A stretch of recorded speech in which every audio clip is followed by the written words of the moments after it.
Assalamualaikum warahmatullahi wabarakatuh. Salam sejahtera untuk kita semua. Kita lanjutkan pertemuan sebelumnya tentang pengamatan cuaca di atas kapal. Kita sudah diskusi tentang prosedur pengamatan cuaca di kapal. Nah, kita ingin melanjutkan sedikit tentang bagaimana pelaporannya atau bagaimana mentransmisikan data yang Anda amati di cuaca di kapal sampai ke daratan. Karena sebenarnya makin cepat data yang Anda amati itu dikirimkan sampai ke BMKG, itu akan lebih bermanfaat karena bisa menambah assessment untuk prediksi cuaca yang lebih akurat dan menambah kekosongan data pengamatan, terutama di wilayah lautan yang kita tahu masih ada keterbatasan pengamatan cuacanya. Jadi prosedur pelaporan data cuaca di laut ini sebenarnya sudah kita singgung di pertemuan sebelumnya, di mana ada beberapa tahap ya. Prosedur umumnya kita sudah bahas sedikit, kita ulangi lagi tentang adanya tahap pengamatan, di mana kita mengamati cuaca pengamatan pada jam-jam tertentu, kemudian selanjutnya dicatat dalam bentuk draft untuk memasukkan ke dalam penyandian, kemudian disandi. Saya review kembali, sandi ini ada yang menggunakan manual dan ada yang menggunakan sudah software ya.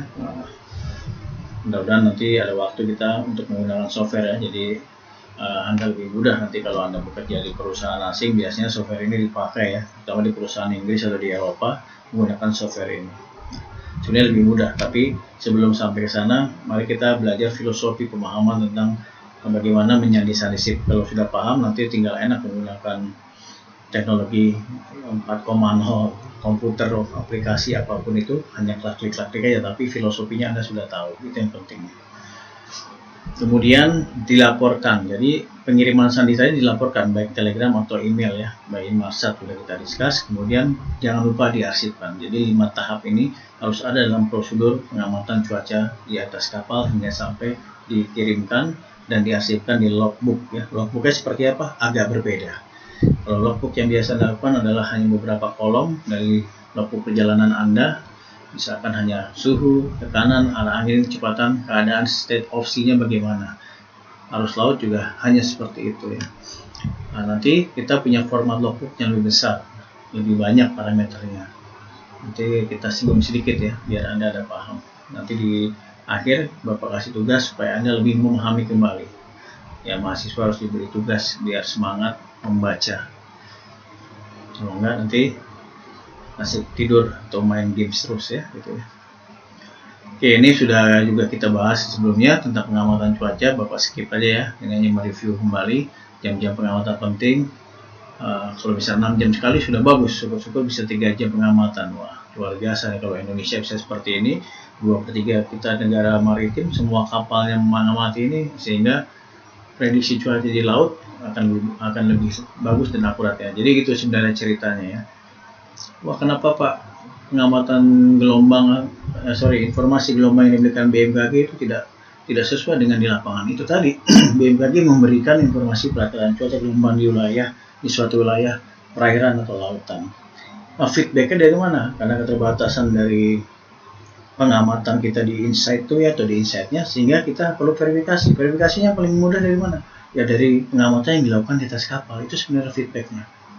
Nanti ada prosedurnya bagaimana pengamatannya ya, atau ada alurnya, alur pengiriman data sampai berupa informasi. Jadi memang kerjasamanya di situ sebenarnya, kemitraannya di situ. Ini juga udah kita bahas ya, ada platform, ada mobilization, Bapak skip aja, manly dan unmanly. Oke, ini menjelaskan kemarin ada selected ship, sudah kita bahas. Ada selected, parameternya sudah, ini ya, ada selected parameter ini yang akan kita sandi nanti. Tapi kita masih bicara tentang, jadi di pertemuan kali ini tugasnya adalah Anda mesti memahami parameter atau unsur yang diamati, kemudian bagaimana bentuk sandinya. Jadi ada tugasnya itu hari ini ya. Oke, ini penting sebenarnya poin prosedur tadi ya. Jadi bagaimana cara pengiriman sandi sip. Jadi setelah tadi disandi, nanti sandinya kita belajar sendiri. Jadi data yang di atas kapal itu yang diamati per 6 jam atau per 3 jam, per 6 jam lah kita katakan di waktu standar, itu langsung dikirimkan ke stasiun radio pantai atau VTS ya. By apa? Normally by telegram atau teles by radio ya. Kemudian sampai ke BMKG. Nah, dari BMKG ini baru data tadi menjadi tambahan asesmen data untuk membuat prediksi, terutama di wilayah lautan.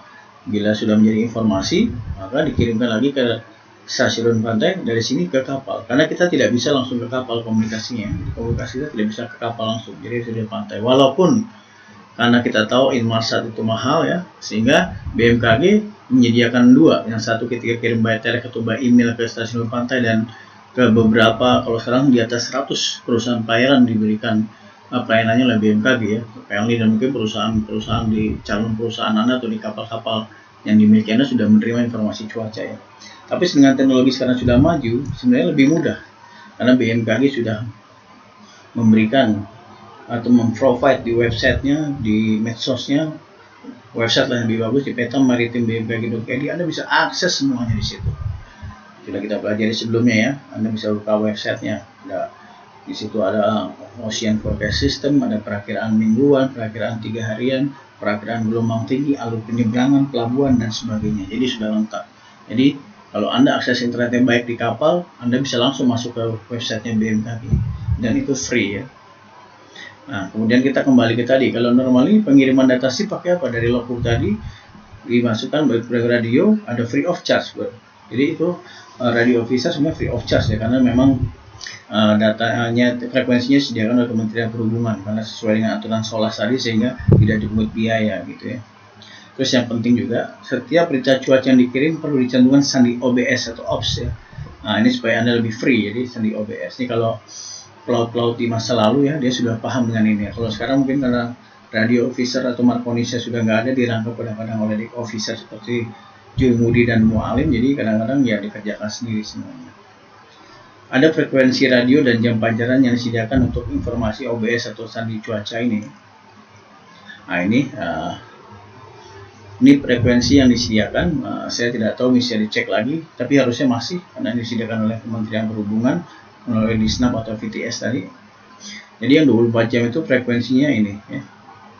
Frekuensi kurang dari 12 GHz melalui penyiaran pendahuluan pada frekuensi 500. Kemudian ada frekuensi lainnya di ini 1, 2, 3, 2, 3, 4 ini frekuensinya seperti ini 8542 dengan jam-jam tertentu. Dan 24 jam dedicated itu yang 470 500. Kemudian pengiriman berita SIP dan kapal direkam. Ini tadi penjelasannya setelah pengamatan dan dikirim oleh petugas radio officer atau markonis. Petugas radio menyalin sandi dari logbook dan menuliskan ke dalam format khusus cuaca untuk transmisi. Jadi kalau di kapal-kapal pemerintah atau kapal PNI, mereka masih menerima logbook dari BMKG, mengisinya, kemudian mengirimkannya melalui radio officer, dan nanti diarsipkan, baru kita ambil tiap bulan atau tiap 2 bulan tergantung daripada saat kunjungan ke kapal. Petugas PMU ke kapal Anda gitu ya, atau petugas dari BMKG-nya ke kapal Anda. Oke, ini biar paham, ini contoh logbooknya ya. Agak terlalu kecil tapi sebenarnya terlihat. Jadi ini logbook ini sebenarnya disandi. Kalau dilihat ini jam 00 per 6 jam ya. Kalau Anda lihat di sini ada per 6 jam, 00, 06, 12, 18 per hari. Ini adalah deretan sandi yang akan kita pelajari dan seterusnya. Nah, jadi luar biasa banyaknya sebenarnya. Oke, kemudian dari sini, dari pengamatan biasa oleh mualim atau kadet ini dipindahkan oleh ke radio, ke format ini ya. Jadi radio officer atau markonis tadi menulis format yang ada di logbook tadi, dipindahkan ke logbook untuk transmission ya, weather report for intermediate radio transmission. Jadi ini digunakan untuk radio officer mengirimkan. Anda lihat ini ada nomor, nama kapal, call sign-nya, jumlah kata, dikirimkan kepada siapa, ke VTS di mana, dikirim oleh siapa, ada ops meteo. Nah, ini ada off, tadi ada sandi OBS ya atau ops. Ini call sign ya. Nah, ini dia yang namanya sandi tadi ya, aja YGIW. Nah, ini kita akan pelajari minggu depan, tapi Anda Bapak kasih tugas untuk memahami ini apa sih sebenarnya YGIW. Nah, nanti tapi ada guidance-nya, ada panduannya, jadi nggak usah takut. Anda cukup membaca, cukup ikro dan ikro. Nah, ya, ini dia sandi-sandinya. Seperti apa? Sabar, pelan-pelan baca dulu ya nanti ya. Nah, ini biasanya dibikin double 2, satu diarsipkan, satu nanti diambil oleh tugas BMKG, tanda tangan penanggung jawab dan seterusnya gitu ya. Ini sebenarnya pengirimannya seperti ini. Nah, mulai balikin lagi biar nggak pusing Anda. Oke, selanjutnya selanjutnya adalah ini yang akan kita pelajari. Jadi ini setelah dikirim sebenarnya diarsipkan. Nah, sekarang kita akan masuk ke sandi ya. Sandi ini akan pelajari secara khusus, tapi sebelum itu Bapak minta Anda memahami ini. Ini sebenarnya sandinya seperti ini yang kita pakai. Ini ada sekitar 10 atau 13 sandi dari sandi SIP ya, sandi SIP yang ada yang dipakai di dunia ya. Ada Max X-ray. Nah, kita sekarang pakai satu aja dulu ya, yang code FM13X ya. Ini pun juga luar biasa kalau bisa. Ini sebenarnya sama ya. Ini yang atas ini dengan yang bawah sama. Nah, jadi ada Bravo X-ray, ada Delta, ada JJGW, 99LALA, CCLOLO, IRCP sama dengan ini. Cuma ini bagi per seksi, ini yang fullnya ini per seksi. Seksi 0, 1, dan 2. Seksi 0 itu isinya identifikasi data, seksi 1 isinya meteorologi, seksi 2 itu suplementary. Suplementary itu isinya apa? Ada pergerakan kapal, ada tinggi gelombang, alun, ada es, dan sebagainya. Kalau di sini tentang meteorologinya, ini tentang data posisi lintang bujur. Nah, jadi Bapak kasih tugas ke Anda sekarang, colong, ini apa sih artinya nih? Nah, gitu ya, menarik kan? Artinya apa nih? Misalkan Anda tulis nanti Bravo VST adalah sama dengan apa? DD itu sama dengan apa? YY apa? GGIW ada 99LA. Ini latitude, ini longitude, semuanya ada. Nah, untuk mempermudah, nanti Bapak kasih satu paduan. Anda tinggal klik di add link nanti. Anda baca, silakan bekerja sama boleh. Ini kita diskusi.